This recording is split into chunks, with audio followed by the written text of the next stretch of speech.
हम टॉपिक जो लेने वाले हैं वो है ट्रम्प टैरिफ। ये बहुत न्यूज़ में है।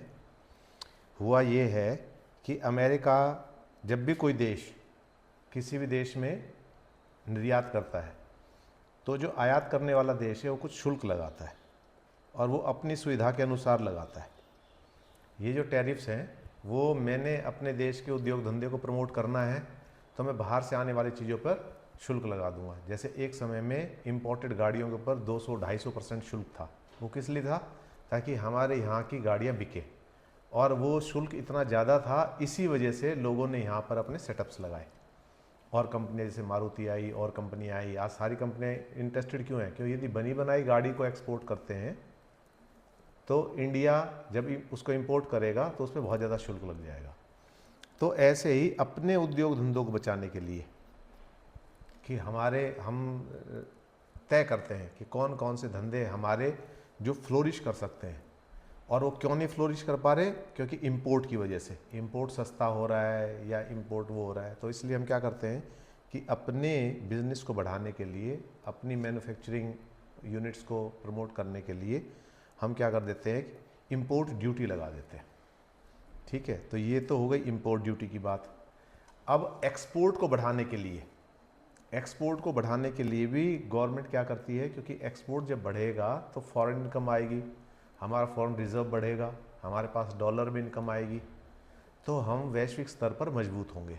क्योंकि सारी चीज़ें किस में हैं? लेन देन सारा डॉलर्स में है। हमारे पास डॉलर्स आ रहे हैं और डॉलर्स में हम लेन देन कर रहे हैं, तो सबसे बड़ा फ़ायदा तो कमीशन का हो जाता है। हम इंडियन करेंसी में देते हैं तो इंडियन करेंसी में पहले हमें परसेंटेज देनी पड़ेगी उसको कन्वर्ट कराने के लिए डॉलर में, और फिर वो आगे होगा। तो इसके लिए हम क्या करते हैं, जब एक्सपोर्ट को बढ़ाने के लिए हम तरह तरह की ड्यूटी ड्रॉबैक्स देते हैं।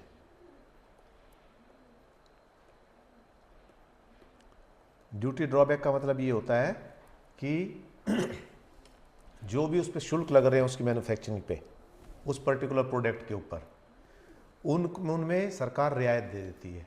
जैसे मान लो कोई एक प्रोडक्ट है, कोई कंप्यूटर का प्रोडक्ट है, कोई दवाई है, उस दवाई पे जनरली एक्सपोर्ट के ऊपर मान लो 15% है, तो उसको प्रमोट करने के लिए गवर्नमेंट क्या करेगी? इस 15% को भी कम कर देगी, जितने अमाउंट का है उसके ऊपर कुछ इंसेंटिव भी दे देगी, जीएसटी वगैरह है उसके अंदर भी छूट दे देगी, और अन्य तरह की ड्यूटीज़ और प्रमोशंस के लिए ये सारी चीज़ें दे सकती है। तो इसको कहते हैं ड्यूटी ड्रॉबैक। जो ड्यूटी आपने पे की है उसको आप वापस ले लेंगे, क्योंकि गवर्नमेंट को इससे किस चीज़ का फ़ायदा हो रहा है?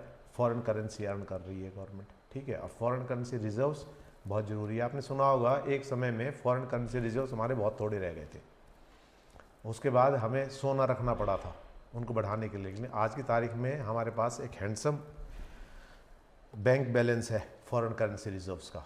ठीक है और सारा बिजनेस जो है वो मोस्टली किस में हो रहा है? डॉलर्स में हो रहा है। तो ट्रंप की चिंता ये थी कि मेरा जब कोई प्रोडक्ट किसी देश में जा रहा है तो वो तो बहुत ज़्यादा शुल्क लगा रहा है, उस पर टैरिफ लगा रहा है, ड्यूटी लगा रहा है। ठीक है, और मेरे पास आ रहा है तो मैं कम, उसकी बजाय मैं बहुत कम लगा रहा हूँ। तो उसको बैलेंस करने के लिए तो कई बार ये होता है कि एक कहावत है अंग्रेजी की, ब्लेसिंग्स इन डिस्गाइज, कि उसने तो बुरा करना चाहा लेकिन हो गया हमारा भला। अब इसके अंदर भी देखना ये है कि ऐसी चुनौतियाँ भारत के सामने बहुत बार आई है। इससे पहले जब वाजपेयी गवर्नमेंट थी, जब उन्होंने परमाणु परीक्षण किए थे, तो उस समय भी हमारे ऊपर बहुत सारे प्रतिबंध लगे थे। वो प्रतिबंध लगने से भारत कमज़ोर नहीं हुआ, वो प्रतिबंध लगने के कारण भारत मजबूत हुआ। हम बहुत सारी चीज़ों में सेल्फ सफिशिएंट हो गए, बहुत सारी चीज़ों के हमने रास्ते ढूंढे। अब जैसे पिछले दिनों सेमीकंडक्टर्स की एक कमी हो गई थी, और सेमीकंडक्टर की कमी की वजह से ऑटो सेक्टर बड़ा जूझ रहा था, ऑटो प्रोडक्शन बहुत कम हो गई थी और डिले चल रहा था, ब्लैक मार्केटिंग चल रही थी। क्योंकि जब कोई चीज़ मार्केट में जिसकी डेफिशिएंसी होती है तो उसमें ब्लैक मार्केटिंग शुरू हो जाती है। ठीक है, उसमें बहुत सारा ऊपर पैसा देना पड़ रहा था गाड़ियों की बुकिंग के लिए, उसके लिए। तो इस चीज़ को दूर करने के लिए हमने क्या काम किया? हमने सेमीकंडक्टर्स को अपने यहाँ प्रमोट किया, मोबाइल्स को अपने यहाँ प्रमोट किया, अलग तरह की चिप्स को अपने यहाँ प्रमोट किया। तो हमारे यहाँ जब प्रोडक्शन होगी तो हम इन चीज़ों से बच जाएंगे। आज भी बहुत सारे कच्चे माल के ऊपर हम डिपेंडेंट हैं, सेमीकंडक्टर्स बना तो ले हम, लेकिन उसका कच्चा माल आएगा, बाहर से आएगा वो भी। तो इसका फ़ायदा अब ट्रंप ने वर्बली तो कहा था 26% के लिए कि इंडिया के ऊपर मैं 26% लगाऊंगा, इंडिया से जो भी ड्यूटी जो है, टैरिफ जो है वो 26% लगाऊंगा, लेकिन जब वो डॉक्यूमेंट बन के आया उसमें 27% हो गया। अब इस 27% में हमें दिक्कत है या फ़ायदा है, सवाल ये है। इस 27% में भी कहते हैं ना कि टर्निंग ऑब्स्टेकल्स इनटू अपॉर्चुनिटी, तो हमारे साथ तो वो हो रहा है यहाँ। यदि आप ध्यान से देखो तो इंडिया को तो ये डिफ़िकल्टी सिचुएशन नहीं है, इस डिफ़िकल्टी के अंदर they are getting an opportunity. वो अपॉर्चुनिटी कैसे मिल रही है? चीन के ऊपर ये कितना है, इंडिया के ऊपर ये है, चीन के ऊपर है 34% ये, चाइना के ऊपर, चाइना के अलावा बांग्लादेश के ऊपर है ये 37%, बांग्लादेश। उसके ऊपर वियतनाम के ऊपर है 46%, उसके बाद इंडोनेशिया पे है 32%। तो इसका मतलब ये है कि हम फिर भी सबसे कम हैं। अब ये जो देश भेज रहे थे सामान, इनसे तो हमें बहुत फर्क पड़ गया, 5-6% का फर्क पड़ गया। तो हमारे पास एक अपॉर्चुनिटी अपने आप को ग्रो करने की हो गई। एक तो ये हो गई, और दूसरी ये कौन कौन से सेक्टर थे जिनके अंदर ये सारे काम कर रहे थे? मेनली ये सेक्टर थे, इलेक्ट्रॉनिक्स थे, गारमेंट्स थे, लेदर है, ऑटोमोबाइल्स है, जेम्स है, ज्वेलरी है, और इन सारी चीज़ों के अंदर ये काम हो रहा था। ठीक है। अब इसके अलावा जब ये इस तरह के टैरिफ्स बढ़ने की बात हो रही है तो और देश भी आपस के अंदर व्यापार को बढ़ा रहे हैं, वहां की बजाय और जगह खोजी जा रही है कि कहां पर अपना सामान भेजा जा सकता है, कहां आयात किया जा सकता है। तो एक और फ्रंट खुल रहा है बिजनेस का। जो अब तक ये था सारी चीज़ें वहाँ के थ्रू हो रही थी, अमेरिका के थ्रू हो रही थी वो, तो हमारे पास इसके अंदर भी दो अपॉर्चुनिटी है। एक तो ये जो टैरिफ है हमारे पास as compare to other competitive countries जो हमें कंपटीशन दे रहे हैं इन फील्ड के अंदर, उनके मुकाबले में हमें बहुत कम देना पड़ रहा है।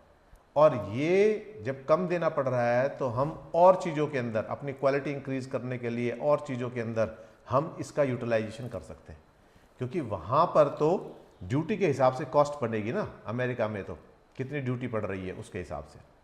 और इसके बाद भी बहुत सारी चीज़ें ऐसी हैं जिन पे हम अब भी 55, 56, 57, 100, 150, 200% तक चार्ज कर रहे हैं।